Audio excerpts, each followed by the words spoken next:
வணக்கம் தாவேக்கா நண்பர்களே, நான் உங்கள்கிட்ட தான் பேசணும் அப்படின்னு நினைச்சிட்டு இருக்கேன். அம்பேத்கர் அவர்கள் குறித்த ஒரு நூல் வெளியீட்டு விழா நேற்று நடந்துச்சு. அதற்கு திரு விஜய் அவர்கள் போயிருந்தார். அங்க நிறைய விஷயங்கள் பேசினாரு. ஆனா அந்த விஷயங்களை பத்தி நம்ம அடுத்தது பேசலாம். அதற்கு முன்னாடி விடுதலை சிறுத்தைகள் கட்சி, அப்புறம் டாக்டர் தொல் திருமாவளவன் இவங்களை பத்தின உங்களோட மதிப்பு எப்படி இருக்கு அப்படிங்கிறது எனக்கு தெரியல. நிறைய யங்ஸ்டர்ஸ் இருக்காங்க, அவங்களுக்கு நிறைய கட்சியை பத்தியும் நிறைய புரிதல் இல்லாமல் இருக்கலாம். அதனால ஒரு சின்ன இன்ட்ரோ கொடுத்துடலாம் அப்படின்னு நான் நினைக்கிறேன். தலித்துகள் மீதான கொடுமுறை ரொம்ப அதிகமா இருக்கும்போது அடிச்சா திருப்பி அடி அப்படிங்கிற ஒரு புரட்சிகர கொள்கையோட தலித் பேந்தர்ஸ் உருவாகுது இந்தியா முழுக்க. அப்படியான தலித் பேந்தர்ஸோட தமிழக பிரிவுல ரொம்ப வீரியமா இயங்கினவர் ரா திருமாவளவன் அவர்கள். எஸ், உங்க எல்லாருக்கும் தொல் திருமாவளவன் அவர்களை தான் தெரியும். இந்த ரா திருமாவளவன் அவர்கள் ரொம்ப வீரியமானவர், ரொம்ப புரட்சிகர கொள்கையில் கொண்டவராக இருந்தாரு. காலப்போக்கில் தேர்தல் அரசியல் மக்களுக்கு ஒரு ஜனநாயக தீர்வை தரும் அப்படிங்கிறதுனால தேர்தல் அரசியலை நோக்கி வரார். விடுதலை சிறுத்தைகள் கட்சி தொடங்கப்படுது. விடுதலை சிறுத்தைகள் கட்சி தொடங்கப்பட்டதுக்கு அப்புறம் பாத்தீங்கன்னா இது ஒரு சாதி கட்சி அப்படிங்கிற ஒரு முத்திரை குத்தப்படுது. இதை கண்டு சுய விமர்சனத்தை ஏற்றுக்கொண்ட திரு தொல் திருமாவளவன் அவர்கள் ஒரே நாள்ல கட்சியில் இருந்த எல்லா பொறுப்புகளையும் களைகிறார். எல்லா பொறுப்புகளையும் களைஞ்சிட்டு எல்லாருக்குமான பிரதிநிதித்துவத்தை கட்சியில பொறுப்புகள்ல கொடுக்குறாரு. இது ரொம்ப முக்கியமானது. மற்ற கட்சிகள் எல்லாம் இருக்கா இல்லையான்னு தெரியல. ஆனா விடுதலை சிறுத்தைகள் கட்சியில இப்போ வரைக்கும் இடஒதுக்கீடு முறையை ஃபாலோ பண்றாங்க. இது மட்டும் இல்லாமல் மற்ற தேர்தல் கட்சிகளுக்கும் விடுதலை சிறுத்தைகள் கட்சிக்கும் ஒரு வித்தியாசம் இருக்கு. என்ன அப்படின்னு கேட்டீங்கன்னா, விடுதலை சிறுத்தைகள் கட்சியினுடைய தலைவர் ஒரு தலித். எஸ், நீங்க ரொம்ப சாதாரணமா புரிஞ்சுக்கலாம். மற்ற கட்சிகள்ல பெரும்பான்மை சாதியாக இருக்கக்கூடிய பிற்படுத்தப்பட்ட சமூகத்தை சேர்ந்த ஒரு எம்எல்ஏக்கு இல்லாத நெருக்கடி ஒரு கட்சியின் தலைவராக இருக்கக்கூடிய தொல் திருமாவளவன் அவர்களுக்கு இருக்கு. நீங்க பார்த்திருப்பீங்க, கடந்த தேர்தலுக்கு முந்தைய தேர்தலில் சிதம்பரம் தொகுதியில தொல் திருமாவளவன் அவர்களை உள்ளே விடல.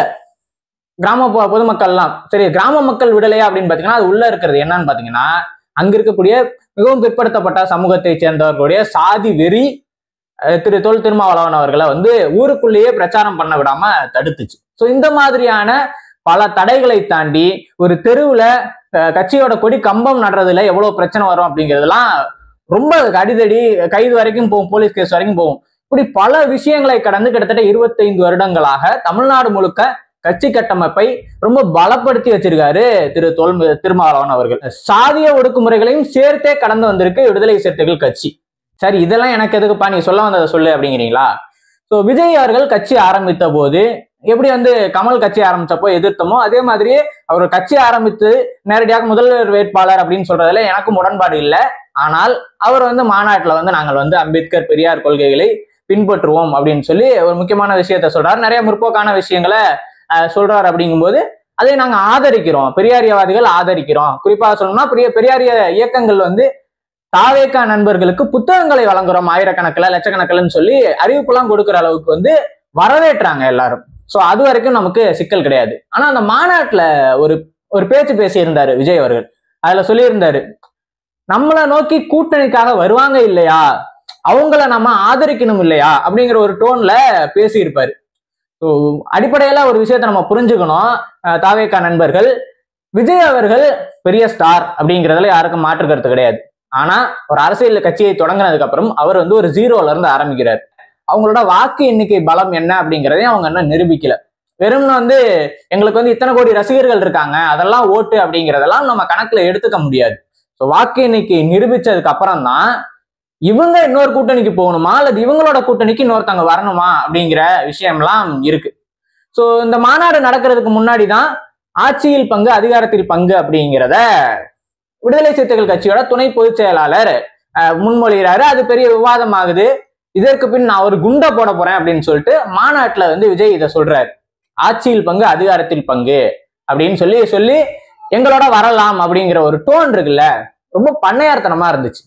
என்னப்பா அது, கூட்டணி கூப்பிடுறத எப்படிப்பா நீ பண்ணையார்த்தனம்னு சொல்லுவா? அவர் ரொம்ப சாதாரணமா தான் சொன்னார் அப்படின்னு நீங்க நினைச்சீங்கன்னா, இதையே ஒரு எடப்பாடி பழனிசாமி அவர்களை பார்த்து சொல்லிட முடியுமா? கொங்கு தேச மக்கள் கட்சின்னு ஒண்ணு இருக்கு, அதை பார்த்து சொல்லிட முடியுமா? இல்ல பாமகவை பார்த்து சொல்லிட முடியுமா? ஏன் சொல்ல முடியாதுன்னா, அவங்கெல்லாம் சொன்னா அவங்க சாதிக்காரங்க சுத்து போட்டுருவாங்க, அவங்க ஓட்டு கிடைக்காது. ஆனா ஒரு விடுதலை சிறுத்தைகள் கட்சியை பார்க்கும்போது மட்டும் இங்க பொதுவா ஒரு மனநிலை இருக்கு. இது தலித்தை தலைவராக கொண்ட ஒரு கட்சி தானே, தலித்துகள் பெரும்பான்மையாக இருக்கக்கூடிய ஒரு கட்சி தானே அப்படிங்கிற ஒரு இலக்காரமான மைண்ட் செட் நம்ம உள்ளுக்குள்ள எல்லாருக்குமே இங்க வந்து பொதுஜனத்துக்கிட்ட பதிஞ்சு போயிருச்சு.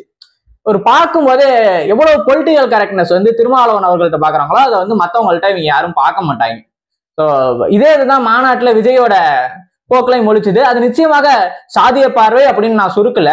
ஆனா வந்து விஜய்கிட்ட வந்து அப்படி ஒரு பார்வை எப்படி வந்துச்சு? 25 வருஷமா இருக்க ஒரு கட்சி தன்னுடைய வாக்குவங்கையும் நிரூபிச்சிருக்காங்க, எம்எல்ஏ இருக்காங்க, எம்பி இருக்காங்க. அவங்கள வந்து தேர்தலே சந்திக்காத ஒரு கட்சியை சேர்ந்த தலைவர் வந்து எவ்வளவு இலக்காரமா கூப்பிடுறாரு. நேற்று நடந்த நூல் வெளியீட்டு விழாவையும் நம்ம பார்த்தோம். அதுல நடந்ததும் வந்து இதை விட குபீரா இருந்துச்சு.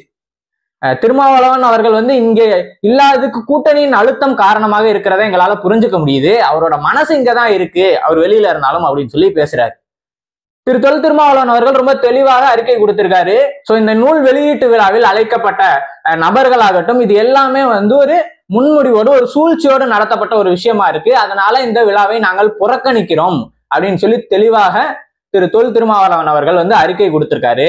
அதற்கு பின்னும் வந்து கூட்டணி அழுத்தத்தால இவர் வராம இருக்காரு அப்படிங்கன்னு விஜய் பேசியிருக்காரு. சோ திரும்பவும் வந்து ஒரு பண்ணையார்த்தனமான பேச்சு. என்ன அது இது? தெளிவாக ஒரு கட்சியின் தலைவர் அறிக்கை கொடுத்ததுக்கு அப்புறம் வந்து உங்களோட அரசியல் லாபத்துக்காக இப்படி பேசலாமா அப்படிங்கிற ஒரு கேள்வி இருக்கு. நான் திரும்பவும் சொல்றேன், முனைவர் திருமாவளவன் அவர்களுடைய அனுபவத்திற்கு முன்பும் விடுதலை சிறுத்தைகள் கட்சியின் அனுபவத்திற்கு முன்பும் தாவேகா வந்து இப்போ வரைக்கும் வந்து 0ல தான் இருக்கு. ஸோ அவங்க வந்து தேர்தலை சந்திச்சதுக்கு அப்புறம் தான் அவங்களோட நிலை என்ன அப்படிங்கிறது தெரியும். அதனால தான் தோன்றித்தனமாக வந்து பெரிய நாட்டாம மாதிரி நம்மளை நம்பி எல்லாரும் வந்துருவாங்க, அல்லது வந்து நாம தான் பெரிய ஆளு அப்படிங்கிற ஒரு நிலை வந்து யாருக்கும் வரக்கூடாது, ஒரு எண்ணம் வந்து யாருக்கும் வரக்கூடாது அப்படிங்கிறது தான் நம்ம கேட்டுக்கிறது. இந்தியா முழுக்க பாஜகவை நேரடியாக RSS நேரடியாக எதிர்த்தவர் வந்து டாக்டர் தொல் திருமாவளவன் அவர்கள். உங்களை மாதிரி வந்து ஒரு சைடு பகவத்கீதை, இன்னொரு சைடு கான்ஸ்டியூஷன் வச்சு திரும்ப பேசல, சனாதனத்தை நேரடியாக எதிர்த்து பேசக்கூடிய ஒருத்தர். அப்ப நீங்க கத்துக்க வேண்டியது நிறைய டாக்டர் தொல் திருமாவளவன் அவர்கள்ட்ட இருக்கு, கருத்தியல் ரீதியாகவே நான் சொல்றேன். சோ இப்படியான விஷயங்களை புரிஞ்சுக்கிட்டு ஒரு மேடையில் பேசும்போது அந்த தொனி இருக்கு இல்லையா, அந்த தொனி ரொம்ப முக்கியமானது. நம்ம வந்து இப்ப என்னவாக வந்திருக்கிறோம், நம்ம வந்து ஒரு ஸ்டார் அப்படிங்கிற ஒரு மனப்பான்மை வந்து ஒரு அரசியல் கட்சிக்கு வரக்கூடாது, ஒரு அரசியல் கட்சி தலைவருக்கு வந்து வரக்கூடாது. ஸோ இந்த விஷயங்கள்லாம் நிச்சயமாக விஜய் அவர்கள் ஃபியூச்சர்ல கருத்தில் கொள்வார் அப்படின்னு சொல்லி நம்ம நினைக்கிறோம்.